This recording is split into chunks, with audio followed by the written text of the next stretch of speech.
आंदोलन से आके यहाँ क्यों, जब आंदोलन हो रहा था तो यहाँ क्यों बैठेंगे? तो उसका कारण है कि कल जो हुआ शायद वो बहुत सारे लोगों ने ना देखा, मगर मैंने देखा। और मैं आपको बताना चाहता हूं कि कल जो हुआ है वो किसी भी देश की लोकतांत्रिक व्यवस्था में अच्छा नहीं। जब आपके साथ अन्याय होता तो आप कहां जाते? पुलिस के पास, एडमिनिस्ट्रेशन के पास। और जब अन्याय करने वाली सरकार हो तो जो नहीं सुन रहा सरकार का व्यक्ति, उससे बड़े व्यक्ति की तरफ हम लोग मांग पत्र देते हैं, आंदोलन करते हैं। और जब सरकारी दमन करने लग जाए तो आप कहां जाते हैं? सरकार दमन पे उतरा है, कोर्ट में। और जब राज्य के कोर्ट ना सुने, हाई कोर्ट ना सुने, तो हम कहां जाते हैं? और जब सुप्रीम कोर्ट में बैठे चीफ जस्टिस ये कह दें कि हम पे अन्याय देखने का समय नहीं है, तो फिर क्या किया जाए? जब हम पे अन्याय होता है तो हम कहते हैं कि I will see you in court. और जब कोर्ट जो है, जैसे मेरे साथ कई बार उलझन होती तो मैं कहता हूं कि मैं आपको पार्लियामेंट में देख लूंगा, मेरा प्रिविलेज है, मैं जाके जो है दूंगा भी, मैंने दिया भी है किसी के खिलाफ, अधिकारियों के खिलाफ। लेकिन जब न्यायपालिका के सर्वोच्च पद पर बैठे सबसे रिस्पॉन्सिबल व्यक्ति ये कह दे कि हम पे समय नहीं है, तो फिर नाउम्मीद हो जाते हैं लोग। मैं भी ऐसा ही हुआ, कल निराशा हुई ये सुन के कि हम पे समय नहीं है वीडियो देखने का। हम कहाँ जाए? वो बच्चियां कहाँ जाए? उस अन्याय के खिलाफ कहाँ जाके लड़ें? या नेपाल बांग्लादेश को कहाँ जाए, या रूस? तो मुझे लगा कि अब समय आ गया है, अब जो चुप रहेगा उसको जनता माफ नहीं करेगी। अब समय आ गया है लड़ने का, और इस तरह से लड़ने का कि देश का हर एक व्यक्ति, जहां इंटरनेट नहीं है, वो भी जान जाए, वो भी जाग जाए, वो भी समझ जाए कि हम निर्णायक समय में हैं।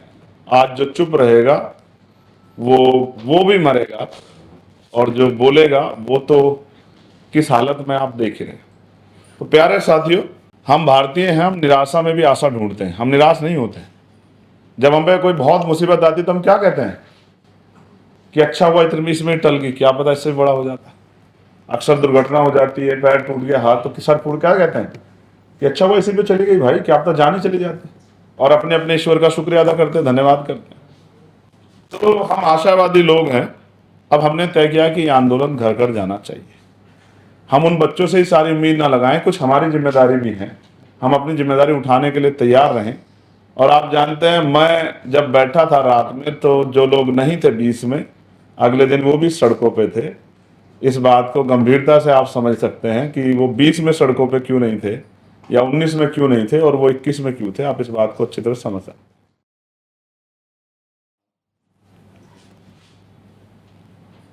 कि अब समय आ गया है कि हम एक निर्णायक जन आंदोलन शुरू करें। और वो इसलिए क्योंकि जन आंदोलन ही एक रास्ता बचा है।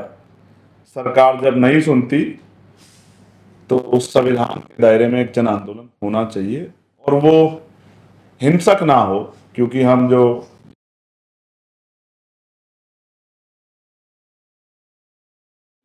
कहता है कि आंदोलन करो लेकिन हिंसा नहीं होनी चाहिए, तो हिंसा से मेरी असहमति। वो कोई भी करे, चाहे वो पुलिस करे या सरकार करे या कोई आम आदमी करे। मैं हिंसा का न समर्थक हूं, न कभी भविष्य में हो सकता हूं।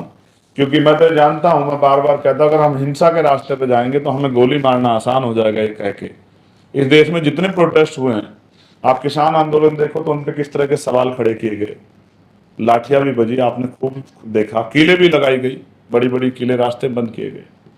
जब महिला पहलवान लड़ने आई थी तो क्या क्या कहा गया। और कोई भी आंदोलन आता है तो वो कहाँ से फंडेड है, क्या क्या, कितने सवाल खड़े होते हैं। मेरा काम नहीं है किसी को सवाल खड़ा करना। जो लड़ रहा है उसको वो भी जिंदाबाद है, जो नहीं लड़ रहा है उसको लड़ना चाहिए। जब लड़ेगा तभी वो जिंदाबाद होगा, मैं इस बात को मानता। इसलिए मेरी कुछ मांगे हैं इस मंच के माध्यम से, जो हम लोग बैठे हैं, और अपने दल और अपने संगठन के माध्यम से सरकार, देश के प्रधानमंत्री, मेरी बात तो उनको 2 दिन में सुन गई थी। इसलिए उनके मंत्री मुझसे वार्ता करने आए, लेकिन 30 दिन तक बच्चों की आवाज़ नहीं सुनी गई। आज ऐसे हालात नहीं होते जो भी हैं। और आपने ये भी देखा होगा, मेरी एक चिंता ये भी है इस आंदोलन को शुरू करते हुए, पिछले 2 दिन से बहुत जबरदस्त हिंसा जो है आंदोलन में हो रही। पुलिस, आरएएफ के जवान टकरा रहे हैं, बच्चे टकरा रहे हैं। मन में पीड़ा हो रही है, ऐसा ना कोई बड़ी दुर्घटना घट जाए, कुछ लोगों की जान चली जाए, फिर पछताने से कुछ नहीं होगा। इसलिए जिम्मेदारी उठाई है। पहली, शिक्षा मंत्री धर्मेंद्र प्रधान जी का इस्तीफा होना ही चाहिए, क्योंकि इन 20-21 बच्चों के मौत के सीधे जिम्मेदार वो हैं। मुझे किसी को ढूंढने की जरूरत नहीं है कि किसने, किसकी वजह से उन्होंने आत्महत्या ऐसा कदम उठाया। इसलिए शिक्षा मंत्री धर्मेंद्र प्रधान जी का इस्तीफा होना ही चाहिए। साथ साथ शहीद परिवारों को कम से कम 1-1 करोड़ रुपए का मुआवजा जो मांग उसको मिलना ही चाहिए। आज भी हाउस चला, 2 बजे तक एडजर्न हो गया। संसद में पेपर लीक और पुलिस द्वारा जो अन्याय अत्याचार किया गया है, जो हिंसा की गई है, उस पर विस्तृत चर्चा होनी चाहिए बिना टाइम के, जो हर व्यक्ति अपनी बात को रख सके। क्योंकि हम लोगों को कम समय मिलता है तो हम पूरी बात नहीं रख पाते, वरना तो जो हमने अपनी आंखों से देखा, एक तो होता है दूर से देखना, जो मौके मौजूद था उसको तो पता है कि क्या क्या हुआ है, किस तरह से आंदोलन को उकसा के और लाठीचार्ज किया गया, और किस तरह से असामाजिक तत्वों ने बढ़ के जो है उस आंदोलन को डिस्टर्ब किया, कमजोर किया। और लगातार वहाँ इस तरह के असामाजिक तत्व लगातार आ रहे थे और उनको रोकने की पुलिस ने क्या व्यवस्था की, क्या उनको डिटेन किया, ऐसा भी मुझे कहीं दिखाई नहीं देता। उसके साथ साथ किसी भी बच्चे पे, छात्र छात्रा पे कोई कार्रवाई इस तरह की घटना पर ना हो, क्योंकि जिन लोगों ने हिंसा से मेरे मन में पीड़ा है, इसलिए मैंने खुद को हिंसा के वाले रास्ते से हमेशा दूर रखा है। लेकिन मैं ये भी मानता हूं कि जब इसकी जांच होगी तो पता लगेगा कि हिंसा करने वाले छात्र छात्रा नहीं, वो वही लोग थे जो चाहते थे कि आंदोलन कमजोर हो जाए।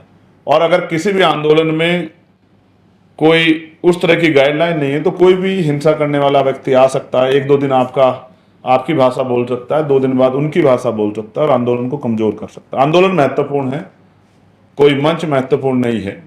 हम तो एक पार्टी के वर्कर हैं, एक संगठन के वर्कर हैं। हम इसी की, हमारी आइडेंटिटी यही है। हम जुड़े भी इसलिए थे उस मंच से क्योंकि वो आंदोलन विषय आधारित था, शिक्षा आधारित था, ना कि किसी और विषय से।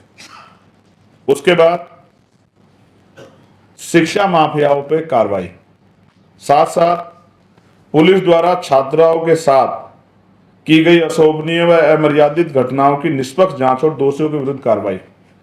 पुलिस के साथ सादी वर्दी में मौजूद व्यक्ति कौन थे तथा पुलिस के हेलमेट व लाठियां, डंडे उन लोगों को कहां से प्राप्त हुए, इसकी भी जांच होनी चाहिए।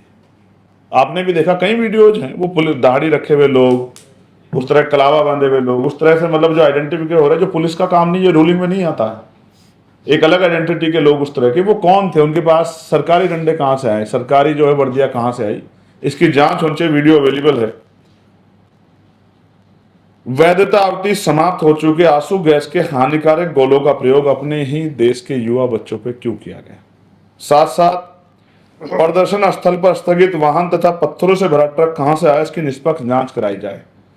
पुलिस कर्मियों के पास किलो वाली लाठियां कहां से आई, वो किलो से किसान आंदोलन याद आ जाता है। वो लाठियां देखी जिनमें कीले लगे हुए थे, जिस बच्चे को लगी होगी या जिस बच्ची को लगी होगी, कभी लौट के दिल्ली की तरफ ना आए आपके इस व्यवहार के बाद।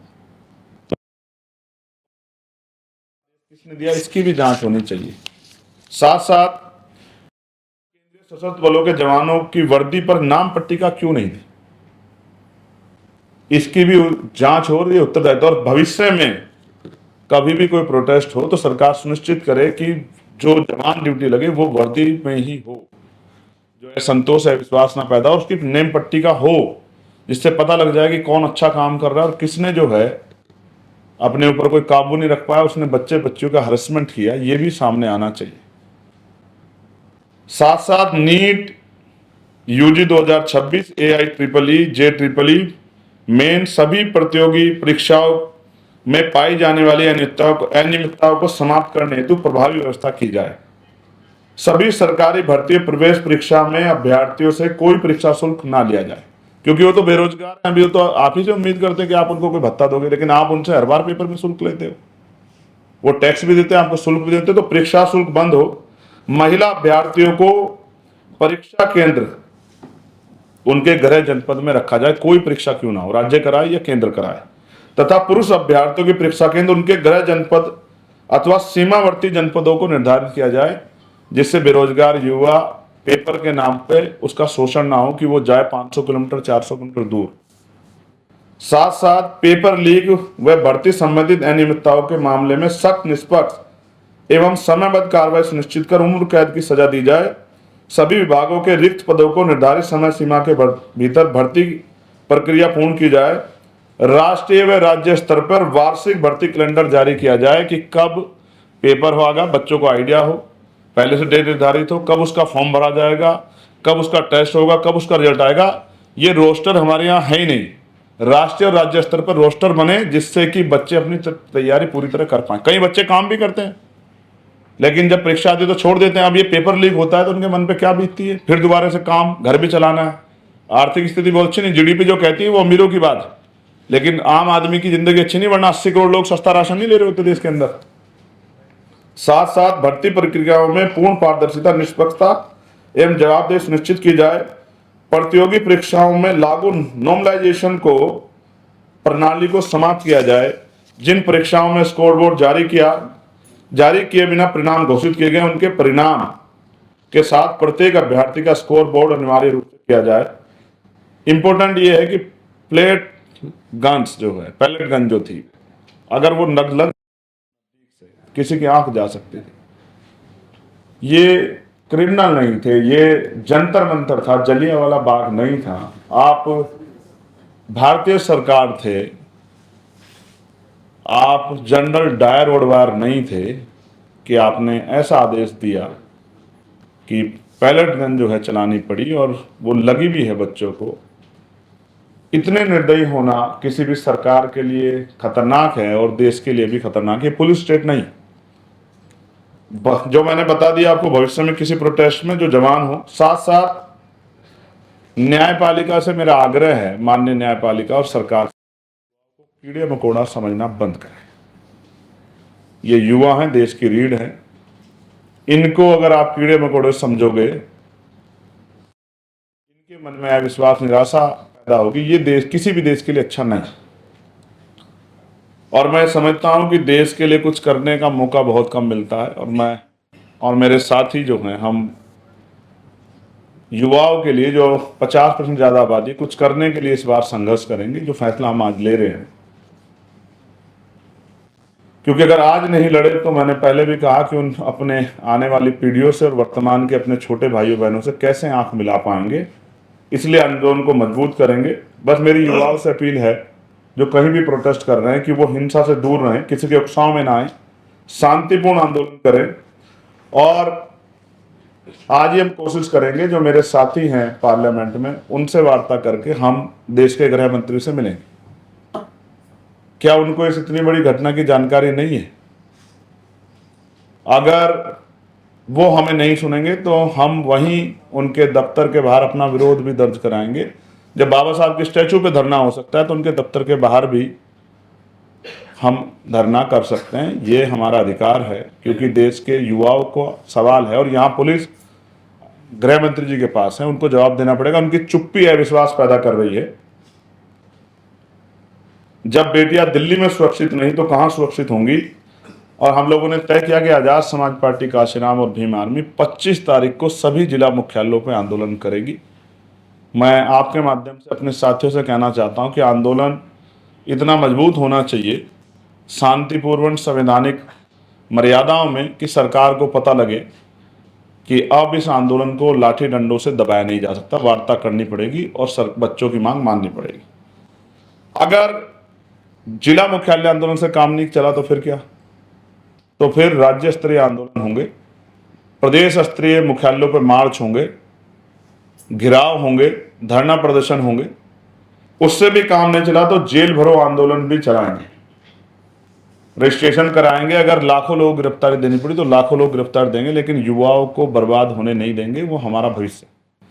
उससे भी काम नहीं चला तो जैसे आज महाराष्ट्र बंद बुलाया गया है कुछ संगठनों के द्वारा, अपने युवा भाइयों बहनों के भविष्य को सुरक्षित रखने के लिए और उनकी पीड़ा को कम करने के लिए देश बंद जैसा आंदोलन भी करेंगे, लेकिन चुप नहीं बैठेंगे। इस बात के लिए मैं आज आपके बीच उपस्थित हूं कि बहुत हो गया है, बहुत हो गया है, अब नहीं, और अब नहीं तो कभी नहीं। आज उन्हें हमारी जरूरत है। नेता तो जाते हैं चुनाव के समय हाथ जोड़ के उनकी बस्तियों में वोट मांगने के लिए, लेकिन आज उनको हमारी जरूरत है। हमारे लिए राजनीतिक नहीं है, हमारे लिए इसलिए जरूरी है क्योंकि हर घर में नौजवान हैं। हम अपने संगठन के जरिए, क्योंकि हम एक बड़े संगठन को रिप्रेजेंट करते हैं, आप इस बात को जानते हैं, दिल्ली में भी हमने 5-5 लोगों के आंदोलन पहले किए हैं और शांतिप्रिय आंदोलन किए हैं। कभी कोई एक पत्ता भी नहीं हटा, कभी किसी को कोई चोट भी नहीं लगी। गर्मी, भयंकर गर्मी में आंदोलन किए हैं। इसलिए मैं कहना चाहता हूं कि अब यह आंदोलन बढ़ेगा, किसी पर रोके नहीं रुकेगा। और उत्तर प्रदेश में तो घोषित इमरजेंसी लग गई है। इसका मैं एक उदाहरण आपको बताता हूं। हमारे सारे ही पदाधिकारी डिटेन किए हुए हैं पुलिस ने, तहसील से लेकर जिले, प्रदेश स्तर के सारे पदाधिकारी। और उसके साथ साथ मैंने, जब अभी मेरे पास ऑफिस में मैसेज आया, जो लोग बाहर हैं वो 25 तारीख का बैनर बनवाने के लिए गए, तो सारे बैनर बनाने वाले शॉपों ने मना कर दिया कि प्रशासन ने कहा बैनर नहीं बनाना।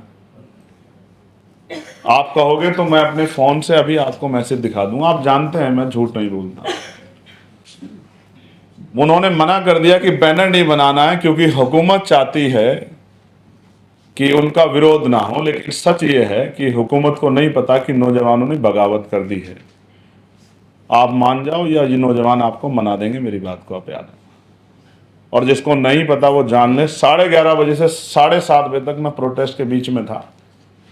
और अगर हम नहीं होते तो क्या होता?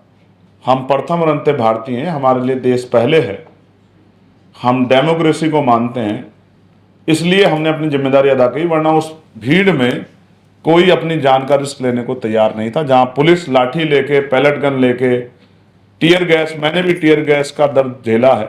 कुछ पत्रकार साथी भी यहाँ जो मौके मौजूद थे, हमें भी लाठियां लगी, हमारे साथियों को भी लाठियां लगी, लेकिन वो लाठियां 1000 बार स्वीकार हैं बच्चों के साथ इस अन्याय को रोकने के लिए, उनकी मांगों को पूरा कराने के लिए।